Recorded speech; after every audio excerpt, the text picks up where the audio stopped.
महाविकास आघाडीच्या वतीने आज जे आहे ते जनसुरक्षा विधेयकाविरोधामध्ये नांदेडच्या डॉक्टर बाबासाहेब आंबेडकर पुतळ्यासमोर आंदोलन करण्यात आलं आहे, निदर्शने करण्यात आले आहेत। आपल्यासोबत मार्क्सवादी कम्युनिस्ट पक्षाचे सचिव कॉम्रेड शंकर सीडाम आहेत। कॉम्रेड, काय सांगाल, जनसुरक्षा विधेयक नेमके काय आहे आणि याला तुमचा विरोध काय आहे?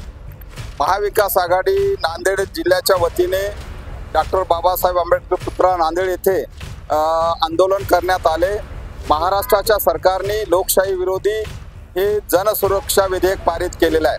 नेमकं त्यांचं म्हणणं असं आहे की महाराष्ट्रामध्ये शहरी नक्षलवाद त्यांना संपवायचं आहे, बेकायदेशीर संघटना आणि बेकायदेशीर कृत्य संपवण्याच्या नावाखाली हे विधेयक त्यांनी आणलेलं आहे। परंतु हे विधेयक तसं नसून हे विधेयक अतिशय लोकशाहीला मारक आहेत। लोकशाही मार्गाने ज्या काही संघटना जनतेच्या बाजूने लढणाऱ्या आहेत त्यांचा आवाज दाबण्यासाठी हे विधेयक आणलं जात आहे। महाराष्ट्रात आणि देशामध्ये कृषी संकटाने मोठ्या प्रमाणात वाढते, बेरोजगारी मोठ्या प्रमाणात वाढते। यासाठी लढणारी जी काही शक्ती असेल, महाविकास आघाडीचे इतर घटक पक्ष असेल, मार्क्सवादी कम्युनिस्ट पक्ष असेल, यांचा सर्वांचा आवाज दाबण्यासाठी महाराष्ट्र सरकारने हे विधेयक आणलं। त्याला विरोध म्हणून या ठिकाणी आंदोलन करण्यात आलं। जनसुरक्षा विधेयकामुळे सर्वसामान्य जनतेवर याचा काय परिणाम होणार आहे? जनसुरक्षा विधेयकामुळे सर्वसामान्य जनतेचा तर आवाज दाबलाच जाईल। सर्वसामान्य जनतेचे प्रश्न सुटणार नाही, त्यांच्या प्रश्नावरती त्याला लढताच येणार नाही। तो लढण्यासाठी बाहेर आल्यानंतर त्याला बेकायदेशीर संघटनेचा सभासद घोषित केला जाईल, बेकायदेशीर कृत्य घोषित केल्या जाईल आणि त्याच्यावरती हे या कायद्याअंतर्गत गुन्हे दाखवून त्याला जेरबंद करण्यात येईल।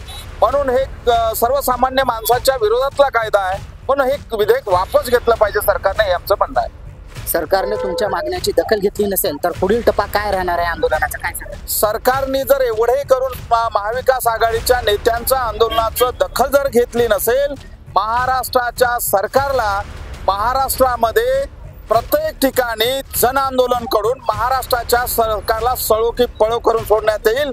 सरकारला माहित आहे आज आपल्या देशाच्या शेजारी राष्ट्रामध्ये तिथल्या सरकारला जनतेने जागृत होऊन धडा शिकवला आहे। पंतप्रधानाला सुद्धा पळून जावं लागतं, तर मुख्यमंत्र्याचं काय, त्यालाही खुर्ची सोडून पळून जावं लागेल।